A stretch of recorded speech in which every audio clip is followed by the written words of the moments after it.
Hola a todos, bienvenidos a esta nueva sesión del ciclo de charlas de políticas públicas. Yo soy Cynthia Goytia, soy la directora de la Maestría de Economía Urbana y del Centro de Investigaciones de Políticas Urbanas y de Vivienda de la Universidad.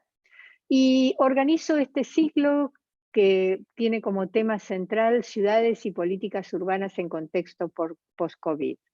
El tema de hoy es la desigualdad y desplazamiento urbano en la pandemia mundial COVID-19. Y para eso, para hablar de este tema, tenemos con nosotros a una colega y amiga, Karen Chapple, quien es profesora y directora del City and Regional Planning de la Universidad de California en Berkeley. Su experiencia se centra en la desigualdad en el planeamiento y cuenta con varios libros y muchas publicaciones sobre todos estos temas. Pero al margen de todo, de su tarea académica, como profesional, los cursos que dicta en la universidad y la gran cantidad de trabajos que ha escrito sobre este tema, desde 2006 ha sido la directora del Center for Community Innovation de la Universidad de Berkeley, desde el cual se ha provisto mucha asistencia técnica a organizaciones comunitarias y agencias gubernamentales en temas urbanos. Pero en 2015 fundó algo muy especial que se llama Urban Displacement Project, que es un sitio de investigación que examina los patrones de desplazamiento residencial, comercial e industrial, y generados por la inversión pública o la inversión privada, y también piensa en posibles soluciones de planeamiento y de políticas públicas y cómo llevarlas a la práctica. Este proceso, porque ¿qué es lo que sabemos de los temas de desplazamiento urbano? En realidad lo que sabemos es que las ciudades o el sector privado decide desarrollar ciertas áreas, invierte en ciertas áreas, esto es muy beneficioso en general, pero también puede generar gentrificación y desplazamiento. ¿Esto quiere decir que no tenemos que invertir en ciertas áreas? No. Eso quiere decir que desde la política urbana uno debería poder implementar determinado tipo de estrategias que nos ayuden a prever este tipo de situaciones no beneficiosas. Dicho todo esto, ahora voy a pasar a hablar en inglés para que Karen nos entienda. De todas formas, ella va a hacer una parte de su presentación también en castellano, pero el tema es que el COVID-19 nos trae una serie de cuestiones interesantes para ver cómo podemos hacer para mantener la diversidad en nuestras ciudades y quién va a ser desplazado o cómo evitar que la gente sea desplazada de las ciudades.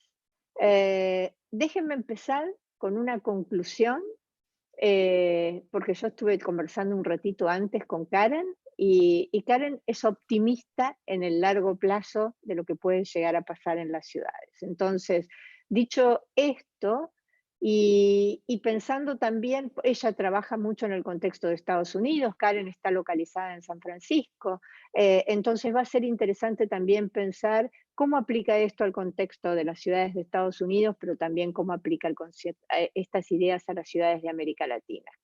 So, I welcome Karen. Welcome, Karen, here. Gracias. Hi, welcome. Sí. Hi. Buen día. Buen día, buen día.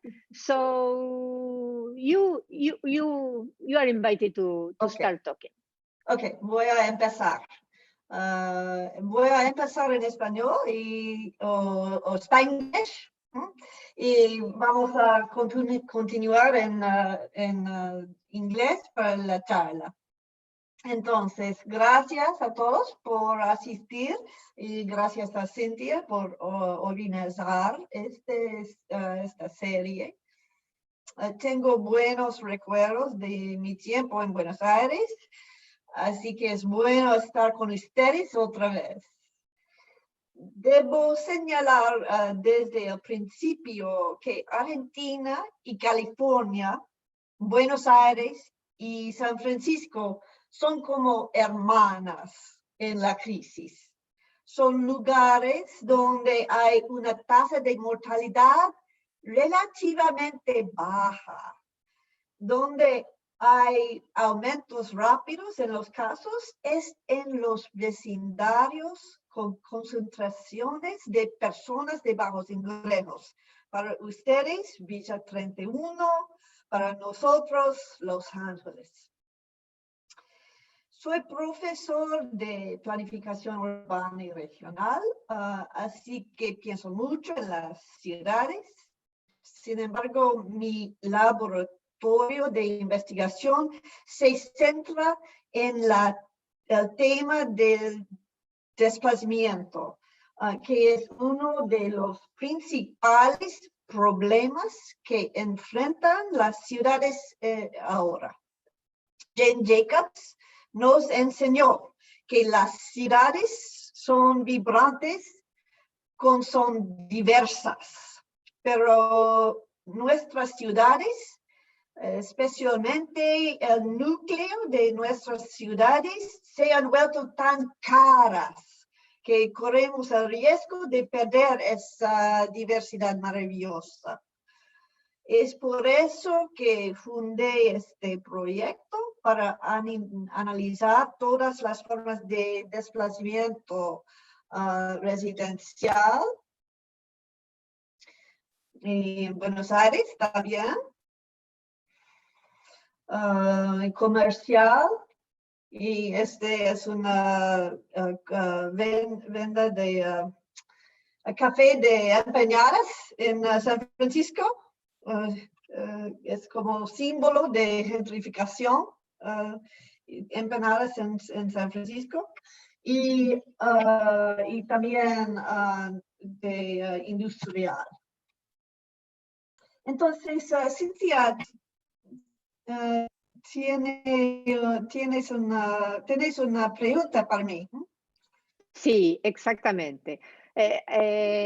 Primero quiero decir que con Karen estuvimos trabajando, con Karen, sus alumnos y los alumnos de la Maestría de Economía Urbana, estuvimos trabajando durante el año pasado, vinieron los alumnos a Buenos Aires, hicimos un trabajo muy interesante sobre las políticas de distritos en la ciudad de Buenos Aires, en la ciudad de Bogotá, y en otras ciudades del mundo. Entonces, Buenos Aires pasó a ser parte de un proyecto internacional que analizó estos temas de gentrificación y desplazamiento urbano en distintas ciudades del mundo. So now I'm turned to English, and let me ask you something. Today we are hearing a lot about how different sectors will experience the pandemic, from minor disruptions to major transformations. In this context, what is new about potential displacements due to COVID-19, and how will different sectors experience the effect of the pandemic due to, for example, work from home, new types of deliveries, and will it be different for residential and commercial uses? Gracias. Okay, so COVID-19 plantea preguntas interesantes sobre cómo podemos mantener nuestras ciudades diversas y quién va a ser desplazado. Hay mucha especulación y por supuesto no podemos saber el futuro, pero pensé que podría compartir una forma de pensar sobre el mundo después de COVID. Aquí es mi marco, un marco para pensar sobre los desplazamientos comerciales. ¿Podrás hacerlo que entre en una, se ve como, por lo menos en mi pantalla se ve un poquitito, no, ok, se veía un poquitito cortada la parte de arriba. Arriba, así, sí. ¿El título? Sí, no, todo el gráfico, perfecto, perfecto. Así entra todo. Okay. So, okay. Cuando hablamos de desplazamientos, hablamos de largo plazo en este marco. No durante el lockdown, pero en los años que vienen. Los desplazamientos pueden ser transitorios o permanentes. En otras palabras, podría tratarse de una interrupción menor en la que volverá a los negocios como siempre, como business as usual, a minor disruption and business as usual. O bien, podría ser un shock que conduzca a una transformación. Entonces, el x-axis va de disruption, minor disruption, a transformación. Y si hay resiliencia, habrá una transformación adaptiva. Sin la resiliencia, el sector podría desaparecer. Y la forma en que se ocurren estos desplazamientos depende del contexto. La cultura, las tradiciones locales pueden significar que los resultados para los sectores son diferentes en diferentes contextos. Entonces, el y-axis va de contexto particular hasta global. Veamos esto en términos de sectores económicos. Hay dos tipos principales de transformaciones a tener en cuenta.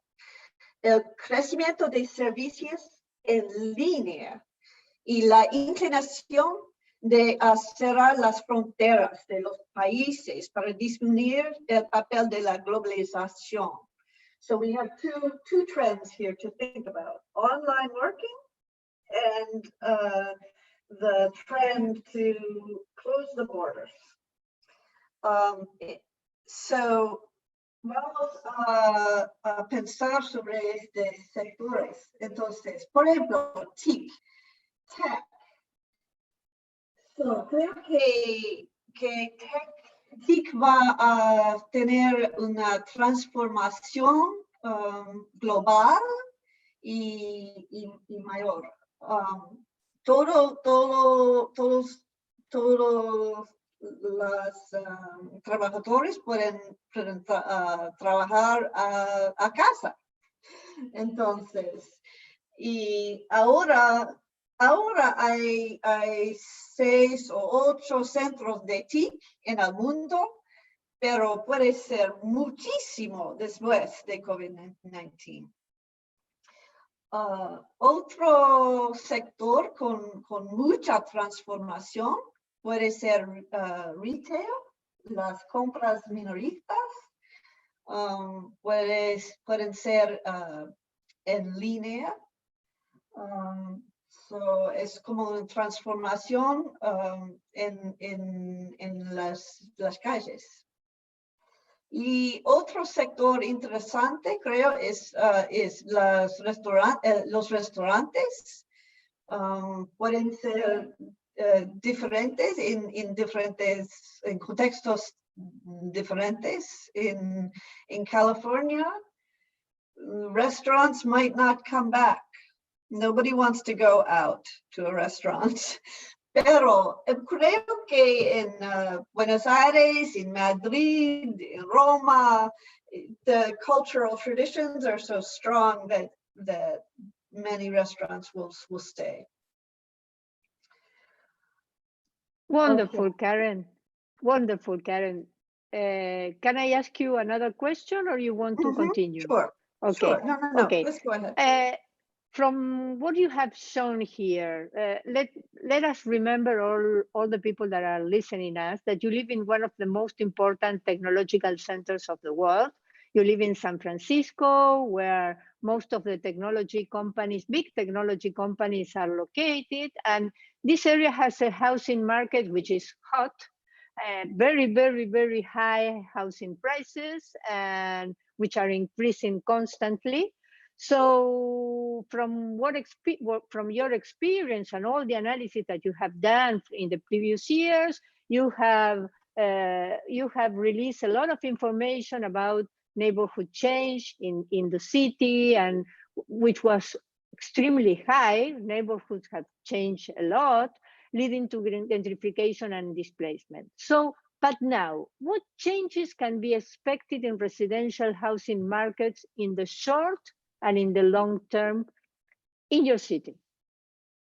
So we start with California, okay, and we can think in San Francisco, the competitive sectors are all of these sectors in the upper right-hand corner: professional services, tech, education, and health. These lead the economy, and all of them hire many, many high-skilled, high-wage workers.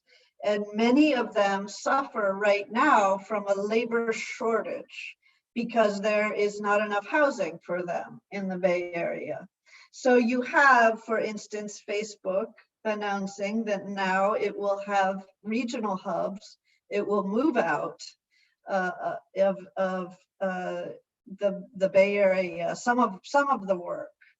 And so this is very, very interesting effect. And it could happen with college education too. It will happen with professional services, IT services, even legal services, where, so you have many, many workers working from home. So they need to have nice home environments. Now, some will stay in the city, and some will live in the suburbs. So that's very consistent. Over time, in general, in the United States, half of the households want to live in the suburbs, half want to live in cities. I don't think that changes. So the city population won't change very much. It's just that people are working at home. So but what does change is the office space. And we see this already, and I'm sure you're seeing it in Buenos Aires too. We have WeWorks, they're closing. WeWorks are closing around the world because that model is not gonna work so well anymore. So you have all office space downtown that could get transformed into more residential for the people that want to live in the cities.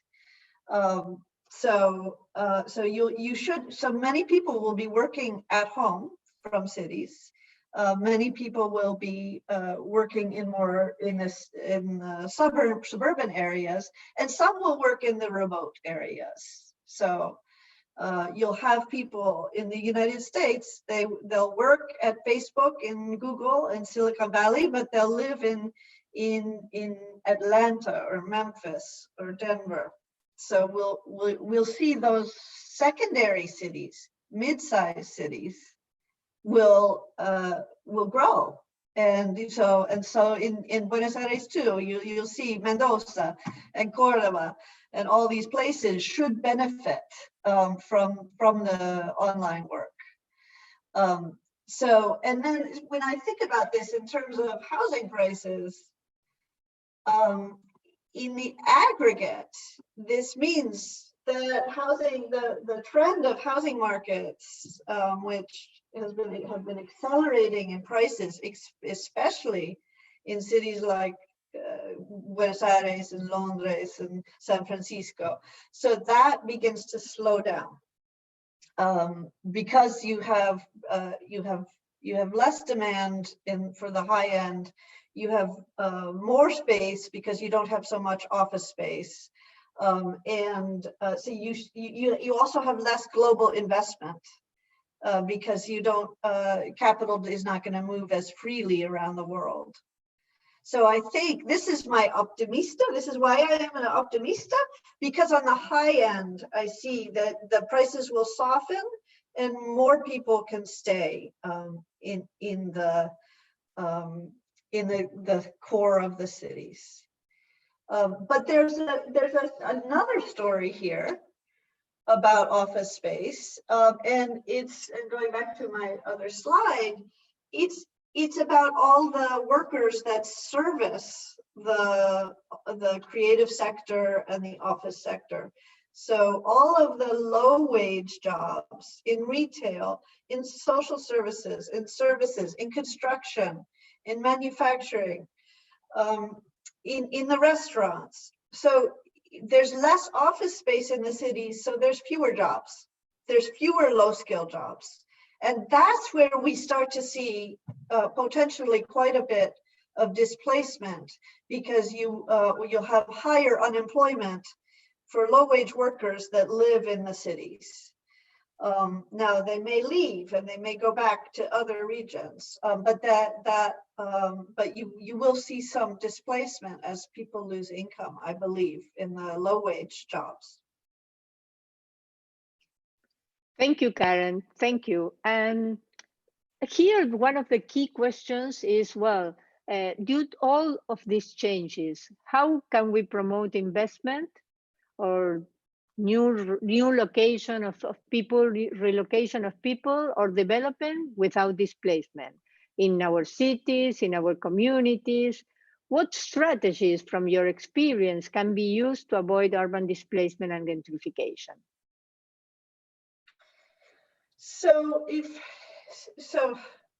I were the mayor or the governor, right now I would be thinking about how to stabilize the community.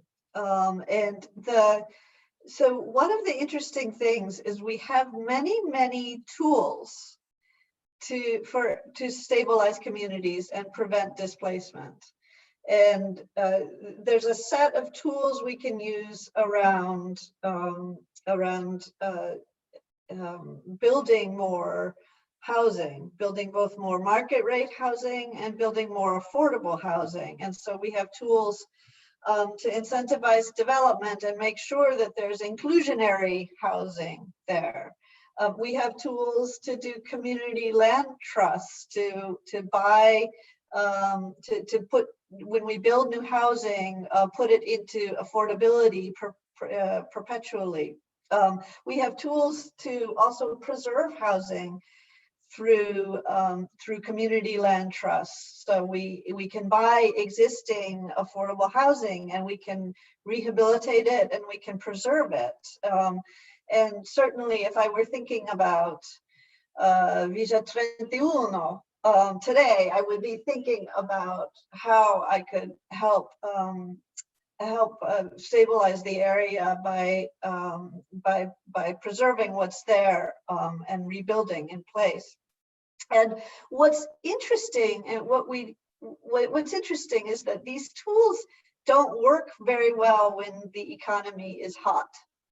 So the last few years, when we talk about inclusionary housing, we look at it and we think, oh my gosh, we can't do it. It doesn't work financially. In the Bay Area right now, it costs $800,000 US to build a housing unit. And so no developer wants to build inclusionary housing at $800,000 a unit, and then just don't build anything because it's all too expensive. And that's because construction costs are very expensive because we're at the peak of the economic cycle.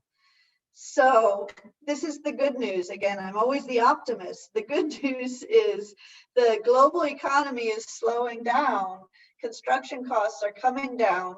Land costs are coming down. So now is the time when we can actually put these policies in place. We can make housing permanently affordable. We can buy some land and so forth. And we're not going to be able to do it when the economy picks up again. So this is the time. Oh, yeah. Are cities in US thinking this way? Yes? Yeah. Can you explain a little?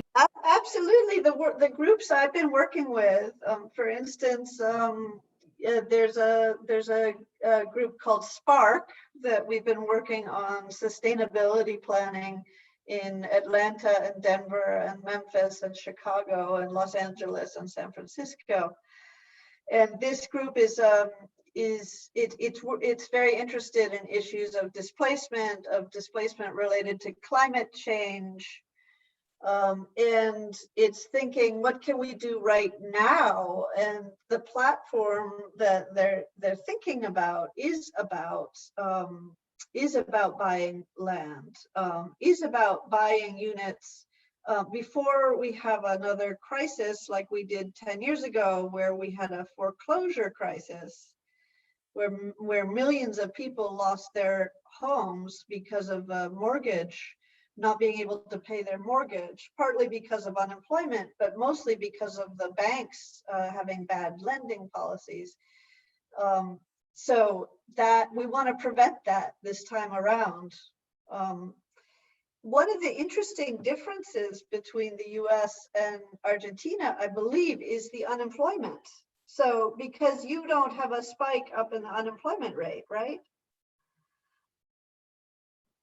A little, I was looking for data, and it seems like it's still about 10%, 10 or 11%. Yes, yes. Because yes, because you didn't make people, didn't have companies laying off their workers and having. They are not allowed to do that. They are not allowed to do that. So yeah, so this is a very, very, very wise policy in Argentina, and also the European Union. Most countries did not lay off workers. The US was very, very short-sighted, and 30 million people don't have jobs now.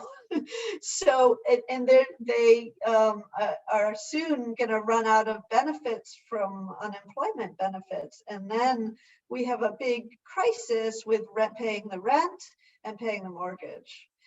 And so it's very destabilizing. So in many ways, I think I look to Argentina as being a much more stable example right now. Yes, I'm not so sure about that, because in US it's more easy to release some people and then to have them back when the situation is better. But here, most of the firms are not allowed to do that, and they have to maintain their employees, and the government is giving a lot of subsidies for firms to pay the salaries and everything. So I'm not sure. Well, neither of both situations are really, really good. Yeah. But thinking about development without displacement, do you think that there will be important changes in the cities, people going to other areas in the suburbs or other areas that will develop and will also derive in more displacement or of low-income population, for example? Is that going to happen in US cities? And what do you think about Latin American cities? What do we have to take into account to prevent displacement in Latin American cities?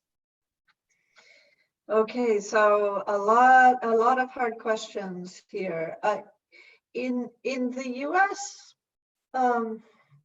so there is this the benefit that the housing market is going to soften, probably. It will get a little less expensive to rent or to buy, and so the beneficiary is the middle class, is the working class. But the displacement hazards are very extreme for low-income households, and I would say that you probably have areas in the middle of the city which are still going to experience a lot of displacement of the low-income households. There will still be pressure on as many of our cities, one of the interesting things that is going to that is happening with, and it may be temporary, but it may be permanent. But we are opening many streets to bikes and pedestrians. Is this happening in Buenos Aires too? Yes, it's happening. Yeah. It's happening. Yeah. So we're taking some of the cars away. We're making it harder for a lot of the working class to work. We're making it harder for little crafts operations and little manufacturing establishments and bakeries and so forth. That need to have for deliveries and so forth. So some of those kinds of establishments could get displaced from the center as we go to these kind of pedestrian strategies, and then that too will hurt the working class and the lower class populations. And I see this happening all over the world, and it's not a new thing, but it's an acceleration of a trend that we've had for the last 15, 20 years of using our cities for consumption, for entertainment, for places, for people to play, for lack of a better word. And this has been, this is one of the Jan Gehl is one of our great urbanists, and this is one of his things that he's tried to transform cities to be more people friendly and more cities for people, not for cars. At the same time, there's a certain bias there because it's easy for the more affluent people to enjoy the city like that, but it makes it harder for the low-income people who are traveling from long distances and trying to do their work, household work, construction work, and so forth all over the city. Makes it very, very hard for them. So I would anticipate some of this displacement crisis, the next displacement crisis, is going to be much more about income inequality and about the very poor areas, and not so much about the middle income, which has been the concern with the current crisis: middle income, moderate income, and working class and very poor people. Now I think the biggest problem is really going to be the lowest income people as we take back our cities after COVID. Thank you, Karen. No, continue. Well, so Latin American cities is this is a whole other big question. So, one of the very big differences is that you have a lot more ownership. You have a lot more home ownership in many Latin American cities. So you haven't seen the displacement in the core areas to the same extent as you've seen in Europe or in the United States where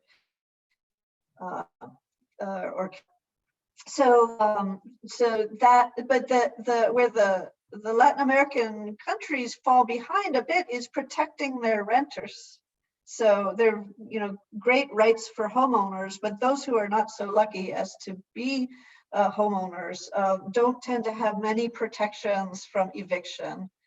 So I think that that means that it's very, very easy for when there's new demand or changes going on in the city, it's very easy to sweep through an entire area, like say, La Boca, and displace many, many people.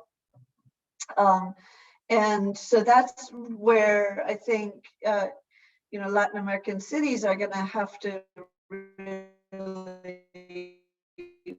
work on their policies in terms of protect renters, so they're going to be able to own property. Okay, I have two questions from the people that are listening.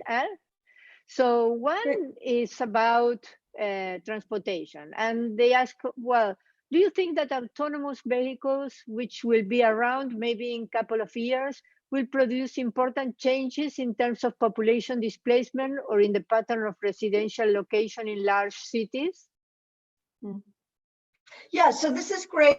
And it's wonderful that my colleague Daniel Rodriguez will come next week, and you should ask him this too. I'd be very curious to see this. But yes, and to me, this is one of the biggest threats, particularly in this, as the pandemic has showed us, people want to be in their cars. They don't want to be in transit. So transit becomes, for the low income, the people that have to take it, and as soon as we can have autonomous vehicles widely, I think they will be adopted very, very rapidly. Now, most of the studies on autonomous vehicles say that they're just going to make cities sprawl. So what happens is you basically you can work all the time in your vehicle. You don't have to drive, so you move out to the suburbs, you move far away. So that means that the big metros like Buenos Aires, like New York, they'll grow bigger, but they'll grow out because people can have these easier commutes than they have now.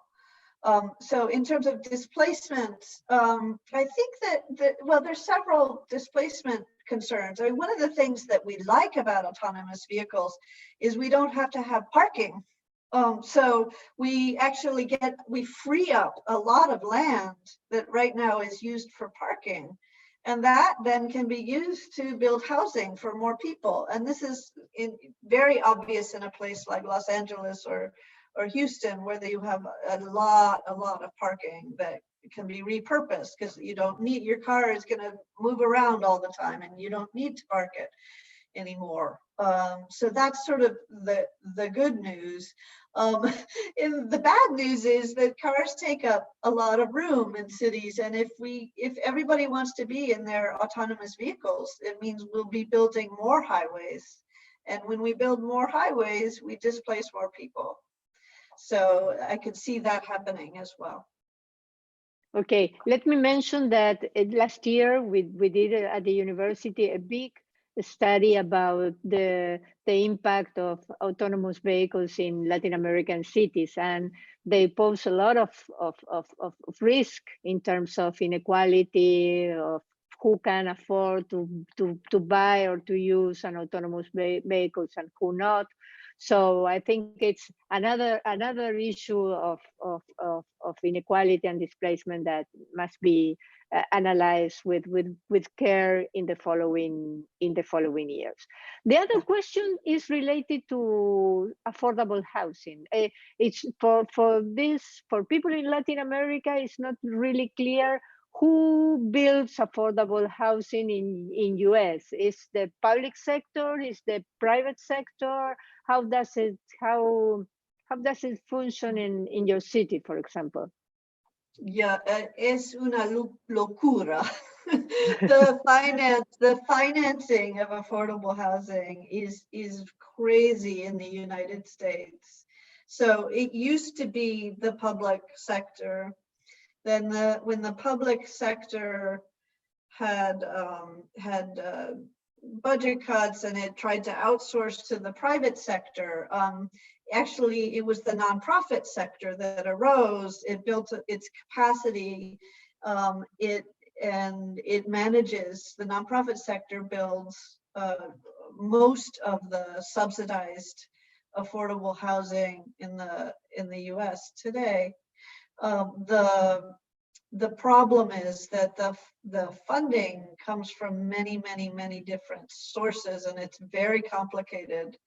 So we don't build many units at all of subsidized housing, just because it's so complex and so expensive. So so we still actually largely rely on the market to trickle down affordable housing. So that what we call naturally occurring affordable housing is the main source for affordable housing.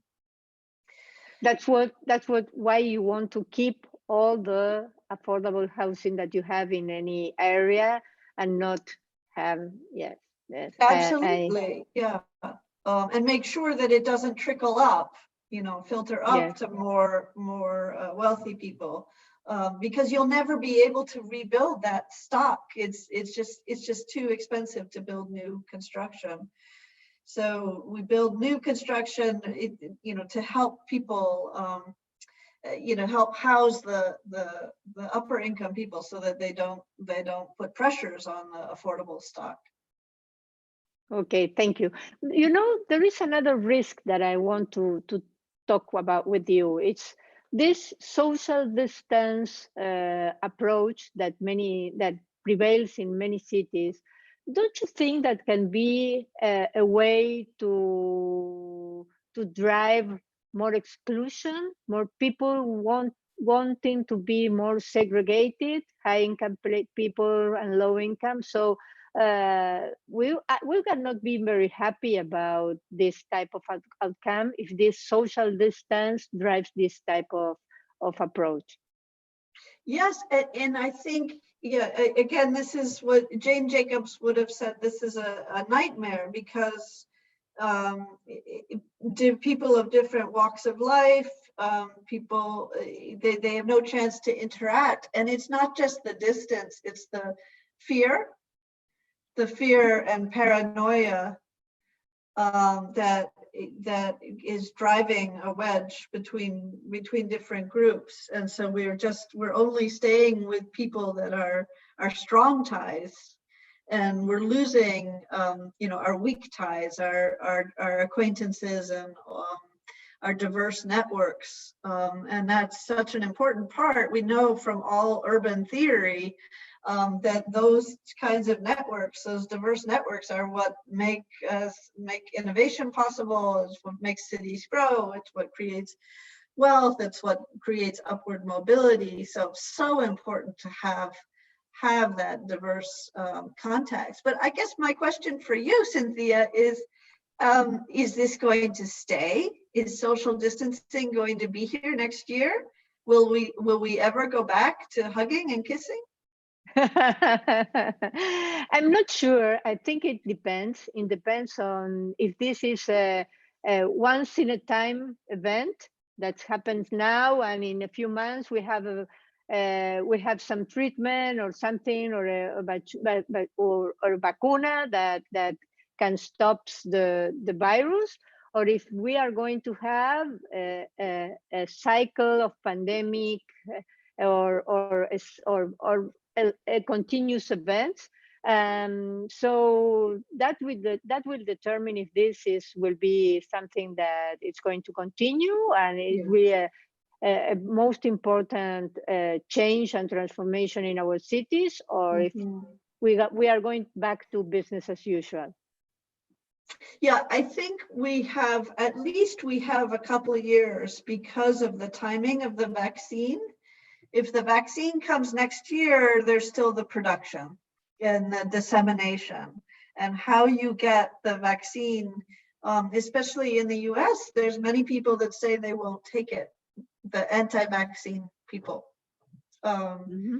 So it may take many, many years to get it disseminated and get back to normal.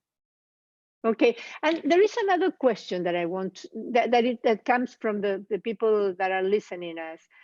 They ask about what is the weight of the different actors in the city if this is going to change due to the COVID-19. For example, what's the strength of social actors? What's the strength of the private sector? What's the strength of the public sector? Do you think that that is going to change? That's a very good question, and I think it makes a big difference what country you're talking about. So in the US, what we can see already is that the private sector is growing and benefiting, and particularly tech. Particularly the universities and the other companies that can easily go online. So you have a lot of people, and also a lot of business people who are making a lot of money from all the government money that's being spent, the stimulus. So you have a huge growth of the private sector. But so then there's the interesting contrast, which is in Europe. Then you have, for instance, Germany or even Spain, some other countries where you have new belief in the public sector. Canada too has this new faith in the public sector because the public sector has done so well. So you could take Brazil, right? So Brazil's like the US. It's just the crisis has really destroyed the belief in the public sector. And such a powerful federalist tradition in Brazil is just now been destroyed practically. But where the governments are responding responsibly, and you have this new belief, and I think that opens all sorts of doors for fortifying the public sector and thinking about the public good in a new way. Now, the interesting one that we haven't talked about is the social actors, the NGOs. Mm-hmm. And this is a little bit. This is a hard one. I think right now, our global institutions are threatened. The World Health Organization, the global the G20, all the different organizations that we've had are really threatened right now, and that is threatening a lot of the nonprofits, the NGOs, ONGs that benefit from global policy interventions, and they're not getting the support anymore. So because we've destabilized our global organizations. So that I think right now the third sector, the ONGs, I think they're suffering a lot. And I think it's a disaster actually that may unfold. Okay, thank you. So we are approaching the end of this session, but I want you to summarize. Well, why are you so optimistic in the long run? What do you think that this? Can you summarize all your ideas of why do you think about this COVID-19 as a positive experience in the long run?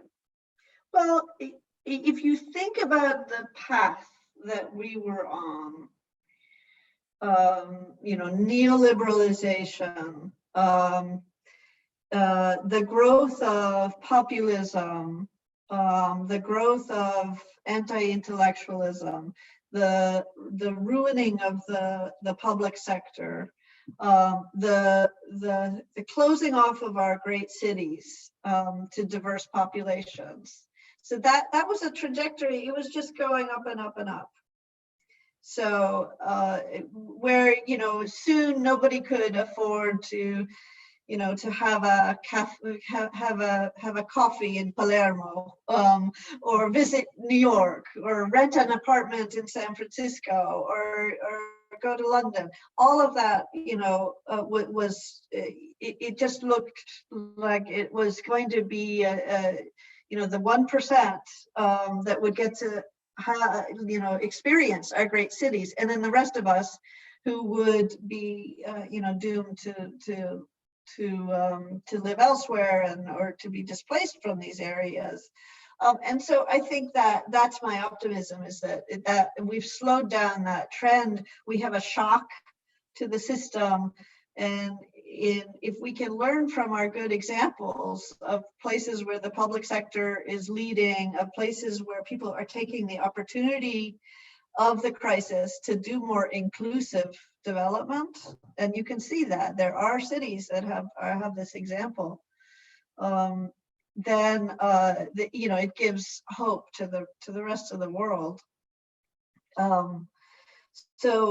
Yeah, so that the optimism I have is long term, though. You know, the short term, I think we have some very hard years ahead of us right now.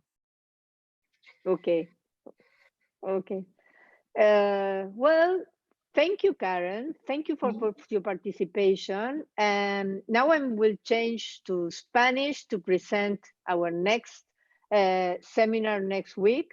Next week, we are going, la semana que viene vamos a hablar sobre el futuro de la movilidad urbana post-COVID-19, los retos y alternativas, con tu colega también de la Universidad de Berkeley, Daniel Rodríguez. Esta vez va a ser todo en español. Daniel es de Colombia, a pesar de estar viviendo allí.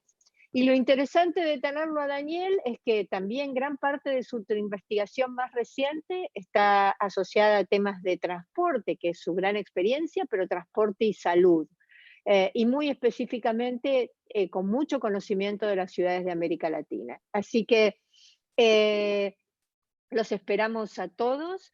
Karen, es un gusto haber podido conversar hoy con vos. Así como es un gusto también seguir trabajando juntas en todo, con tus alumnos y nuestros alumnos y investigación. Pronto publicaremos algo sobre el trabajo que estuvimos haciendo para Buenos Aires y otras ciudades. También aprovecho para pasar la publicidad de que estuvimos organizando juntas un seminario del uso del análisis de este tema de neighborhood change, de cambios de barrios usando machine learning y nuevas tecnologías, y tenemos abierto un call para la próxima sesión en los próximos meses, así que todo aquel que esté trabajando en estos temas puede participar. Y bueno, y muchas gracias a todos por acompañarnos. Gracias, Karen. Y seguimos en contacto en los próximos días. Mil gracias a todos. Cariño. Hasta luego. Cariños. Ok.